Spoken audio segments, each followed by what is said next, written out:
जय श्री हरि विष्णु। नमस्कार दोस्तों, स्वागत है आपका अपना भक्ति ज्ञान 11 चैनल में। दोस्तों, आज के वीडियो में हम श्रवण करने वाले हैं शरद पूर्णिमा पर सुनी जाने वाली पौराणिक कथा को। जी हाँ, आज की इस वीडियो में हम दो कथा को श्रवण करने वाले हैं।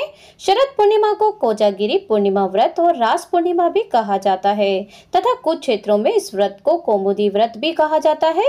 अभी तक आप सभी जान चुके हैं कि 16 अक्टूबर 2024 दिन बुधवार को शरद पूर्णिमा का व्रत रखा जाएगा। कुछ क्षेत्रों में इस व्रत को कौमुदी व्रत भी कहा जाता है। शरद पूर्णिमा पर चंद्रमा और भगवान विष्णु का पूजन करके व्रत की कथा पढ़ी जाती है और धार्मिक ग्रंथों के अनुसार इसी दिन चंद्र अपनी 16 कलाओं से पूर्ण होते हैं।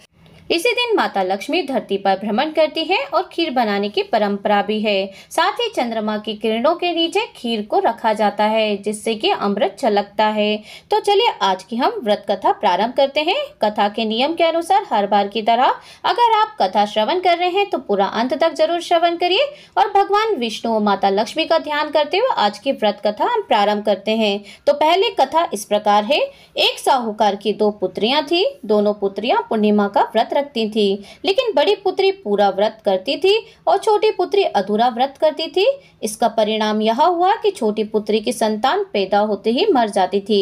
उसने पंडितों से इसका कारण पूछा तो उन्होंने बताया कि तुम पूर्णिमा का अधूरा व्रत करती थी, जिसके कारण तुम्हारी संतान पैदा होते ही मर जाती है। पूर्णिमा का पूरा व्रत विधि पूर्वक करने से तुम्हारी संतान जीवित रह सकती है। उसने पंडितों की सलाह पर पूर्णिमा का पूरा व्रत विधि पूर्वक किया। बाद में उसे एक लड़का पैदा हुआ जो कि कुछ दिनों बाद ही फिर से मर गया। उसने लड़के को एक पाटे पीढ़ा पर लेटाकर ऊपर से कपड़ा ढक दिया। फिर बड़ी बहन को बुलाकर लाई और बैठने के लिए वही पाटे को दे दिया। बड़ी बहन जब उस पाटे पर बैठने लगी तो उसे लहंगा बच्चे का छू गया, अर्थात बच्चा लहंगा छूते ही रोने लगा। तब बड़ी बहन ने कहा कि तुम मुझे कलंक लगाना चाहती थी, मेरे बैठने से यह बच्चा मर जाता। तब छोटी बहन बोली कि यह तो पहले से मरा हुआ था, तेरे ही भाग्य से यह जीवित हो गया है, तेरे पुण्य से ही यह जीवित हुआ है। उसके बाद नगर में उसने पूर्णिमा का पूरा व्रत करने का ढिंडोरा पिटवा दिया। इस तरीके से व्रत कथा पूर्ण होती है। प्रथम व्रत कथा समाप्त। तो शरद पूर्णिमा पर इस तरीके से इस व्रत कथा को जरूर श्रवण करिए, उत्तम फल की प्राप्ति होगी। अब हम दूसरी कथा श्रवण करेंगे जिसे कोजागर शरद पूर्णिमा व्रत की कथा कहा जाता है। तो कोजागर शरद पूर्णिमा की व्रत कथा इस प्रकार है। भगवान विष्णु माता लक्ष्मी का ध्यान करते हुए आप इस व्रत कथा को श्रवण करेंगे, साथ ही चंद्र देवता को भी स्मरण रखेंगे।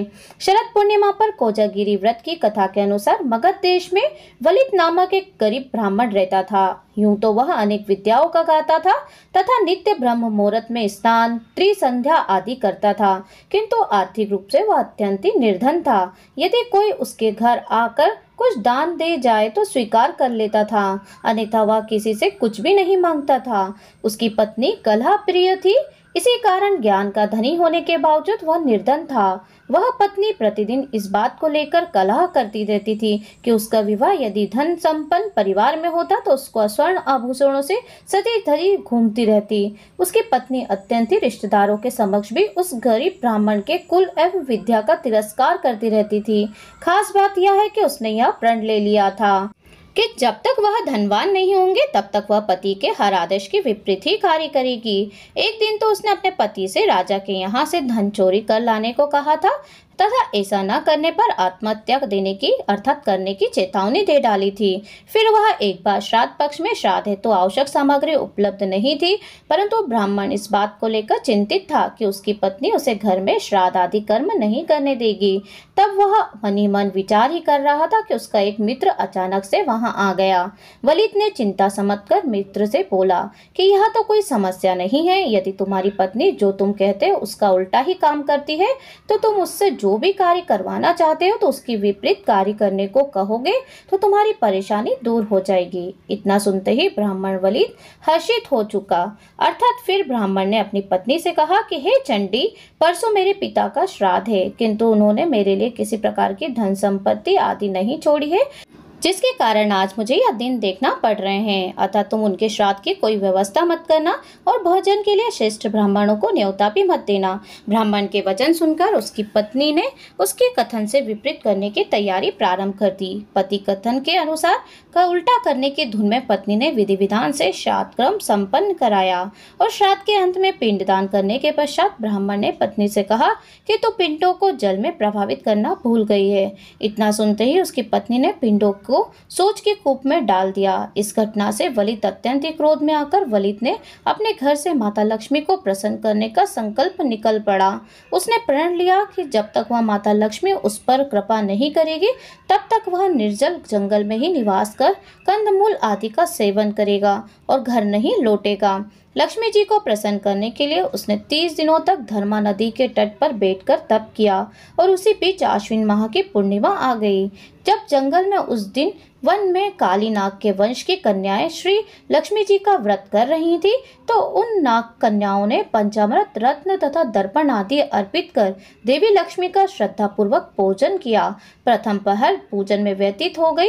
तदुपरांत चौसर खेलने की तैयारी हुई, किंतु चौसर खेलने के लिए 4 लोगों की व्यवस्था होती है अर्थात आवश्यकता होती है, तो उन्हें चौथा भागीदार नहीं मिल रहा था। वह वन में चौथे व्यक्ति को खोज ही रही थी कि उनकी नजर नदी तट पर बैठे वलित ब्राह्मण पर पड़ी। नाग कन्याओं ने उनसे पूछा कि आप कौन हैं? कृपा हमारे साथ लक्ष्मी जी को प्रसन्न करने हेतु चौसर खेलने लगे।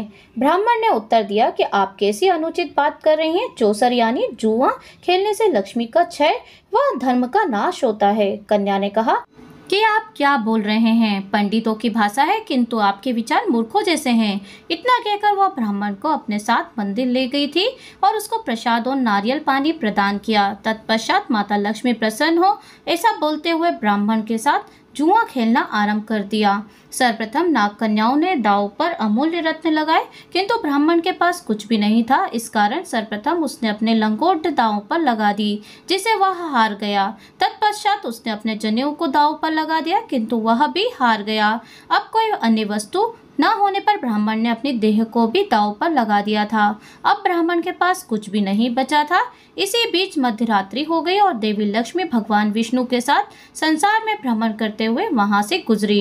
भ्रमण करते हुए उन्होंने देखा कि वह ब्राह्मण कोपिन व यकोपवीत विहीन होकर घोर चिंता और निराशा से घिरा हुआ बैठा है।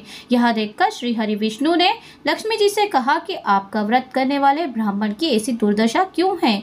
कृपा अपने इस भक्त के कष्ट का निवारण करें। इतना सुनते ही माता लक्ष्मी ने ब्राह्मण पर अपनी कृपा दृष्टि डाली और उसकी समस्त दरिद्रता को नष्ट कर दिया।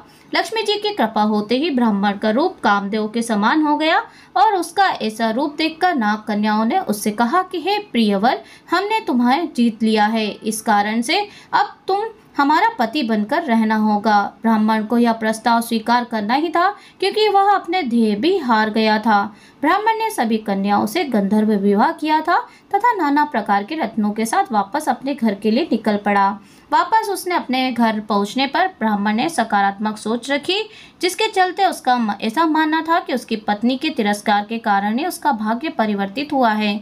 इसलिए ब्राह्मण ने अपनी पत्नी का सम्मान किया जिससे वह अत्यधिक प्रसन्न हो गई तथा अपने पति की आज्ञा का पालन करने लगी। इस व्रत के प्रभाव से वलित ब्राह्मण की दशा और दिशा बदल गई। तभी से यह व्रत किया जाने वाला है। तो बोलिए भगवान विष्णु माता लक्ष्मी की जय। तो व्रत कथा संपन्न होती है। न मिलती हूँ नेक्स्ट वीडियो के साथ।